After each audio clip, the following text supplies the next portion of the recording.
As you guys well know that Haleem is an integral part of any festivity that takes place in the subcontinent.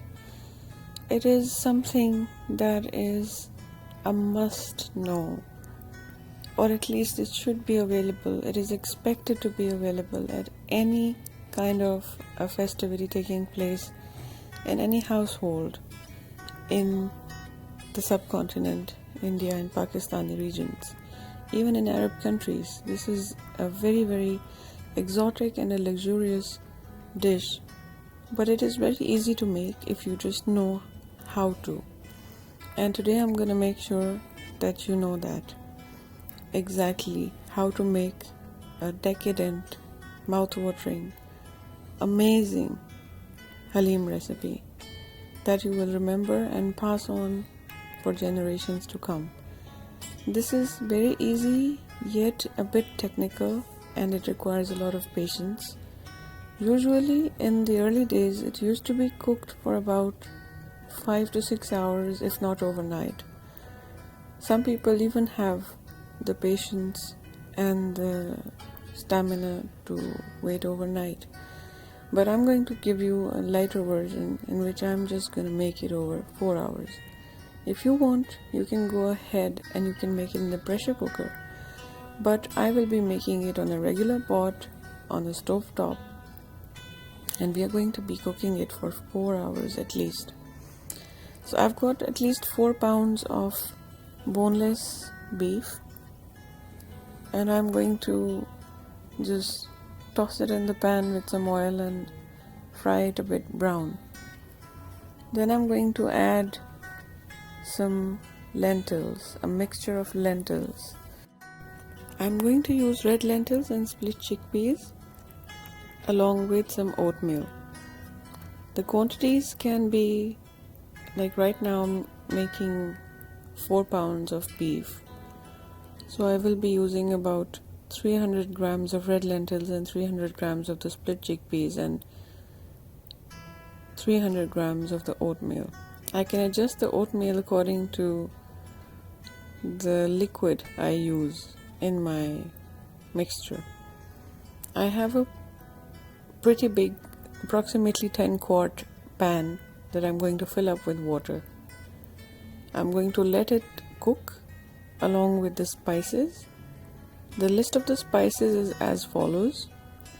You need 2.5 teaspoons of turmeric powder. You need 2 teaspoons of nutmeg powder, 2 teaspoons of ginger powder,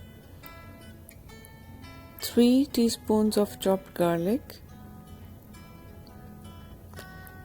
3 teaspoons of coriander powder, 1 teaspoon of cumin powder, half teaspoon of garam masala, 3 teaspoons of black pepper. Salt is up to you, up to your taste. And we need 2 cups of crisp fried onion that we will be using in the end. Along with these things, if you want to make it extra spicy, you can use some hot flaky red chili, but I'm not going to be using it right now at this in this recipe. However, I'm going to be using some serrano pepper, 3 to 4, and I will add those towards the end as well. This is the fried onion I got from an Indian shop. It is very good, and I would recommend you to use this one or something similar. Do not use the crisp fried onion that has some coating on it, like a cornstarch or any other coating on it. You need pure oil fried onion. So at this point, our mixture has been cooking for at least 2 hours, and now I've taken out the beef and I'm going to be mixing it. My grinder broke down a few days ago, so I'm going to be manually making it soft and disintegrate it into some threads and fine shreds. before I put it back inside the Haleem mixture.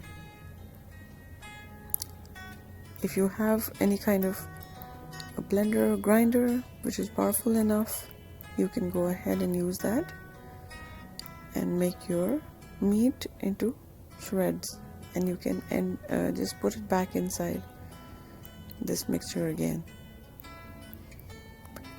So at this point I have added roughly 2.5 teaspoons of chaat masala. This is also optional.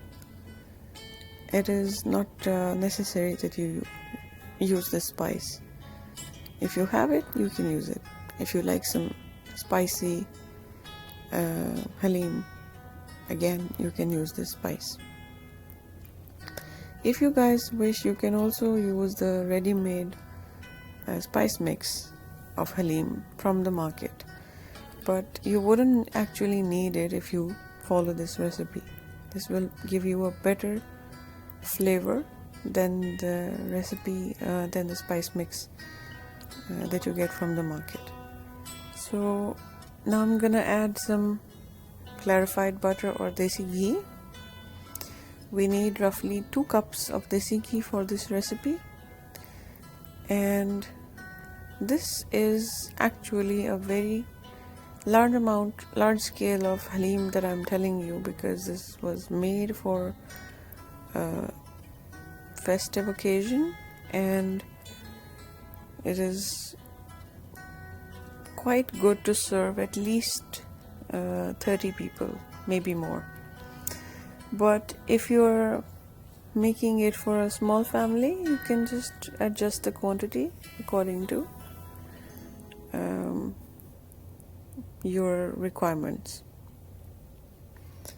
Now this is almost ready, and when it's completely done, then I would recommend that you serve it with a fresh tadka of crisp fried onions, a bit of garlic, and pure desi ghee, and you enjoy it with some sliced garlic and ginger on top. Enjoy!